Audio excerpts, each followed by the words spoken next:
ओम नमः सिद्धेभ्य। तुला राशि 2026 में क्या क्या होने वाला है। बहुत कुछ बदलाव होगा, बहुत कुछ धन की प्राप्ति होगी, बहुत कुछ लोग परेशान करने वाले आएंगे और बहुत कुछ जीवन में अच्छा फल मिलने वाला है। इस तुला राशि और तुला लग्न को हम 2026 के राशिफल, वार्षिक राशिफल को यहाँ पर चर्चा करेंगे और वो भी भगवान अभिषेक करते हुए, भगवान के अभिषेक देखते हुए शुभ भावों के साथ यहाँ पर हम लोग यह तुला राशि और तुला लग्न के बारे में विस्तार रूप से चर्चा करेंगे। और 2026 में तुला राशि और तुला लग्न के लिए बहुत ही अच्छा और बहुत ही बढ़िया फल मिलने वाला है, क्योंकि तुला राशि में तुला राशि वाले व्यक्ति, पहले हम सोचते विचार करते हैं कि तुला राशि वाले व्यक्तियों का लक्षण स्वभाव कैसा रहता है।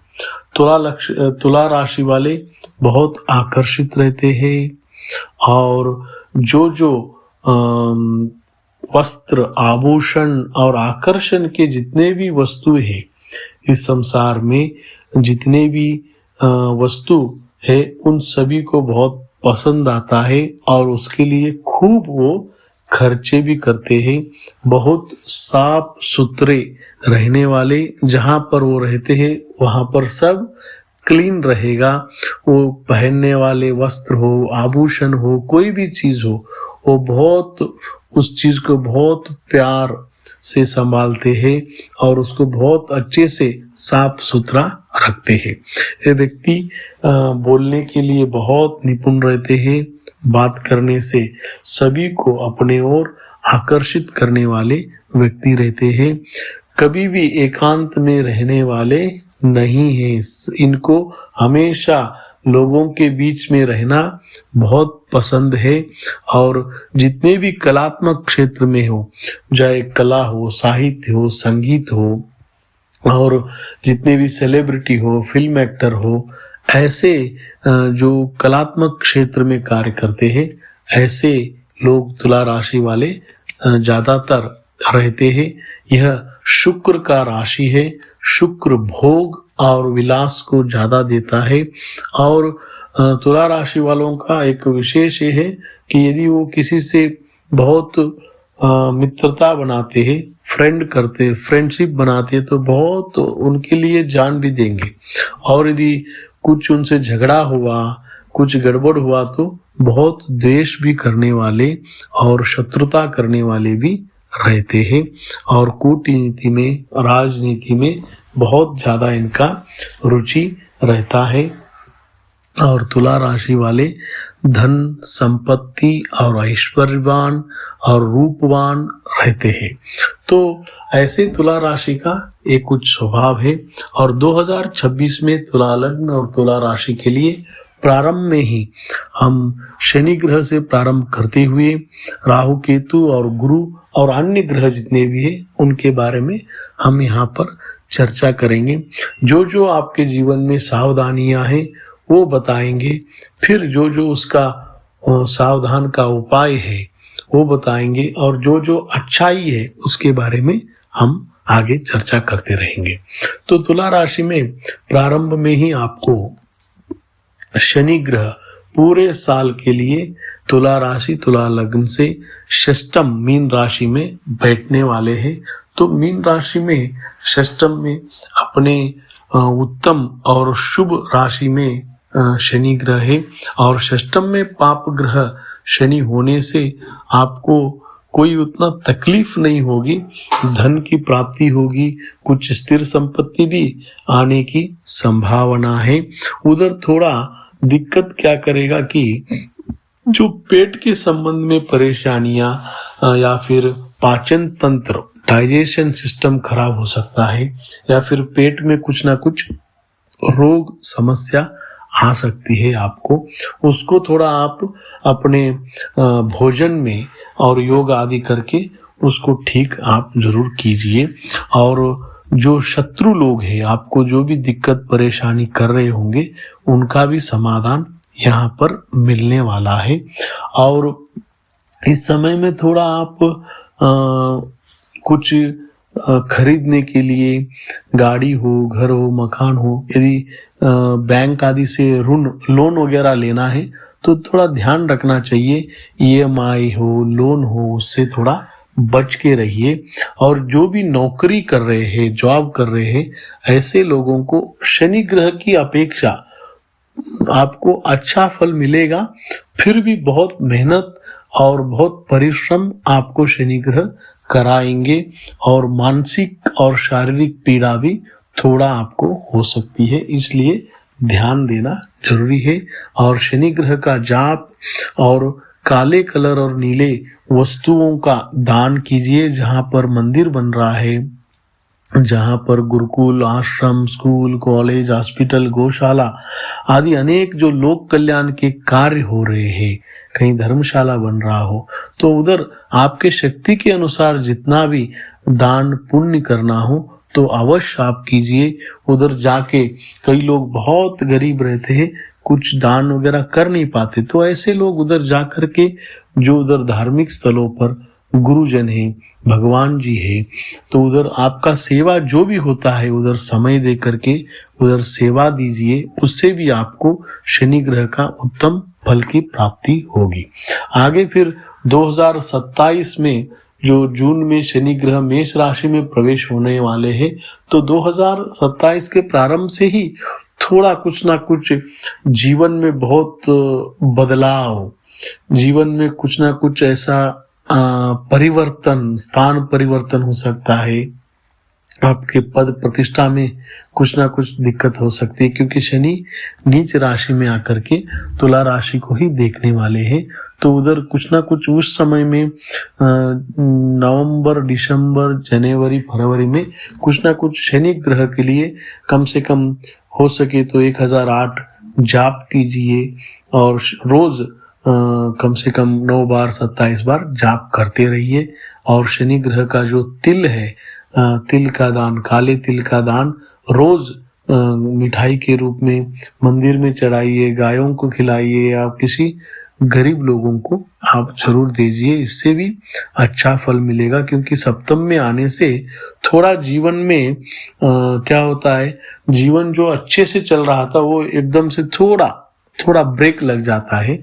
और जिन जिन का शादी विवाह हुआ है उनके लिए भी दाम्पत्य जीवन में कुछ ना कुछ अनबंध, झगड़ा आदि हो सकते हैं। उधर थोड़ा आप अपने वचन में संयम, बातों में संयम रखिए।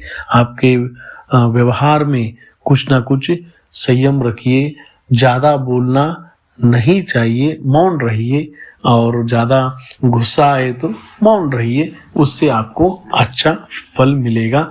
और जिन जिन का शादी नहीं हुआ उनको अभी 2026 के मई महीने के अंदर शादी कर लेना चाहिए, क्योंकि अभी गुरु बल भी उनको अच्छे से है, उससे भी उनको अच्छा फल मिलने वाला है। और शनि जब उधर तुला मेष राशि में आएगा तो उधर जिनका शादी नहीं हुआ उनको भी कुछ ना कुछ परेशानी, दिक्कत रहेगी, क्योंकि आगे गुरु बल 1-1.5 साल आपको नहीं रहने वाला है। तो इसलिए वो भी आपको ध्यान में रखना है। और आगे जो शनि ग्रह है आपको अभी तो अच्छा फल देने वाले हैं, कोई दिक्कत नहीं।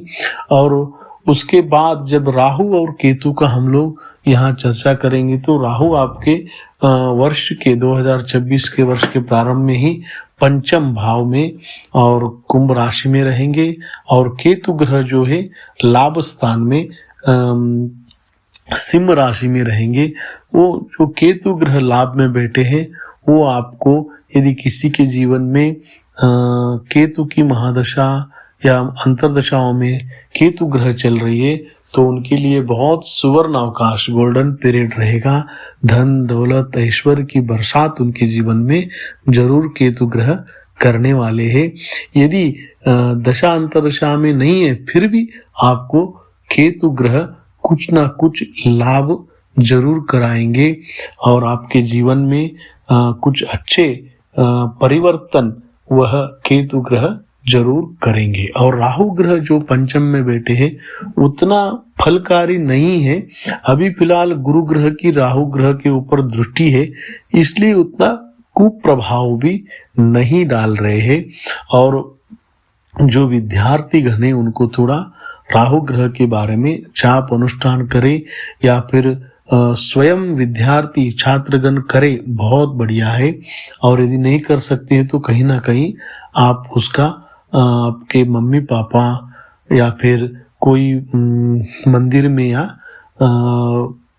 पूजा पाठ स्थल में होता है तो जरूर अनुष्ठान आप राहु ग्रह के लिए करिए, उससे आपको बहुत अच्छा रिजल्ट मिलने वाला है। और राहु और केतु आगे आपको दिसंबर 2026 में चतुर्थ मकर राशि में राहु आएगा और केतु भी कर्क राशि में उधर दशम स्थान में आएगा। ये भी उतना अच्छा फल नहीं है। केतु दशम में है वो अच्छा फल आपको देगा, लेकिन राहु जो चतुर्थ स्थान में जाने से थोड़ा कहीं ना कहीं आपके स्वास्थ्य में गड़बड़ करेंगे। और उस टाइम में तो गुरु भी दशम में रहेंगे, गुरु का दृष्टि भी राहु के ऊपर रहेगी, तो उतना कोई बदलाव नहीं रहेगा। फिर भी राहु ग्रह के लिए कुछ ना कुछ आप दान पुण्य पूजन पाठ करते रहिए, इससे अच्छा फल की प्राप्ति होगी। और उसके साथ साथ अभी जो अप्रैल मई तक जो 2026 का है उधर जितने भी गर्भवती स्त्रियां हैं उनको थोड़ा ध्यान रखना चाहिए। पंचम में राहु रहेंगे तो उधर कुछ ना कुछ उनको राहु ग्रह का उपाय करते रहिए और सरल जीवन, अच्छा जो सात्विक आहार भोजन है, योग है, वो करते रहिए। उससे आपको स्वस्थ और सुंदर और संस्कारवान धनवान संतान की प्राप्ति जरूर होगी। आगे गुरु ग्रह जो आपके जीवन में बदलाव करने आ रहे हैं वो तो वर्ष के प्रारंभ में ही आपको भाग्य स्थान में बैठे हैं, तो आपको जितने भी जो शनि और राहु से दिक्कत परेशानी हो रही थी वो सब यह गुरु ग्रह आपको संभालने वाले हैं। आगे गुरु ग्रह भाग्य में रहते हुए तुला राशि कर दृष्टि है तो आपका मान सम्मान बढ़ेगा और गुरु बल पूर्ण रूप से मिलेगा। जहां पर आप लोग रहेंगे आपसे आपको आपके परिवार को भी अच्छा फल मिलेगा और दूसरों को भी कुछ ना कुछ अच्छा फल मिलने वाला है। इसलिए आपके जीवन में जो गुरु ग्रह है वो बहुत कुछ पॉजिटिव फल देने वाले हैं। तो जो तुला राशि है उनको थोड़ा संभालना इसलिए चाहिए क्योंकि शुक्र का राशि है, क्योंकि उनके जीवन में जो भी होता है वो दूसरों को तुरंत बताना या फिर आजकल जो मोबाइल में स्टेटस लगाना, जो भी बहुत सारे गुप्त आपके जीवन में अच्छा होने वाले हैं उसके बारे में किसी को भी नहीं बताना, यही सबसे बड़ा आपके लिए प्रोग्रेस करने का सबसे बड़ा राज है। तो आप बताइए नहीं, फिर भी आपको कंट्रोल नहीं होगा वो, क्योंकि दिखावा जो है वो थोड़ा तुला राशि वालों को रहता है, उसके बारे में आपको थोड़ा सोचना चाहिए। और आगे गुरु जो भाग्य में बैठ करके लग्न और तृतीय और पंचम को देख रहा है, इसलिए विद्यार्थियों के जीवन में बहुत अच्छा फल मिलने वाला है।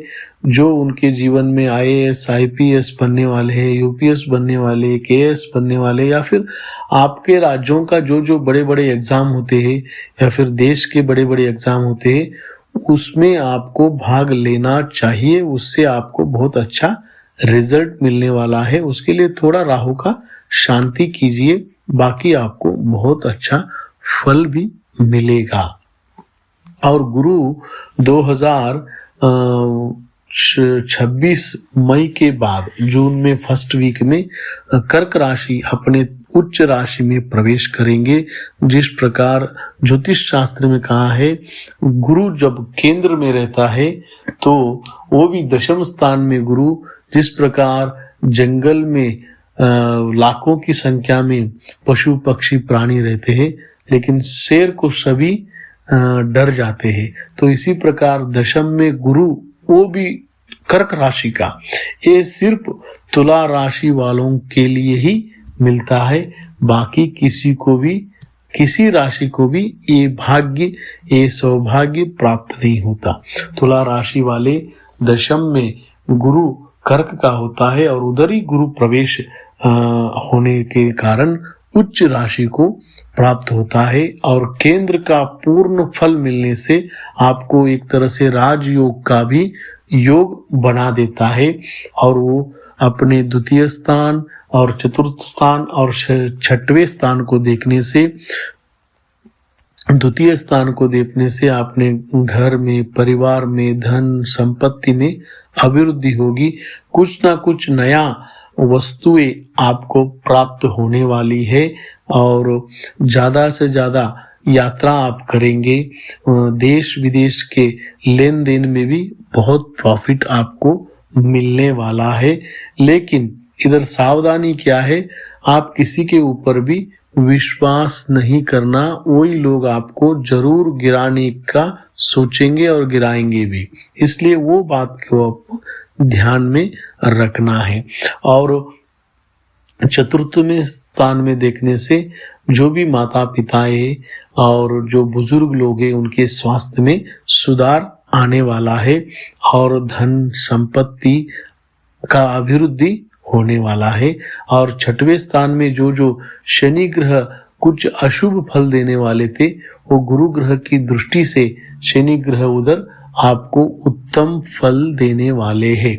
इस प्रकार 2026 में तुला राशि, तुला लग्न वालों के लिए बहुत शानदार फल मिलने वाला है। उसका उपयोग जरूर आपको कीजिए। जो पॉजिटिव है उसको और आगे बढ़ाने के लिए जिन जिन ग्रहों के बारे में हमने उपाय बताया, जाप बताया, दान बताया, वो करते जाइए, उससे आपको अच्छा फल मिलेगा। सभी के लिए 2026 तुला राशि वालों के लिए शुभ फल की प्राप्ति हो। इन्हीं शुभ भावनाओं के साथ ओम नमः सिद्धेभ्यः।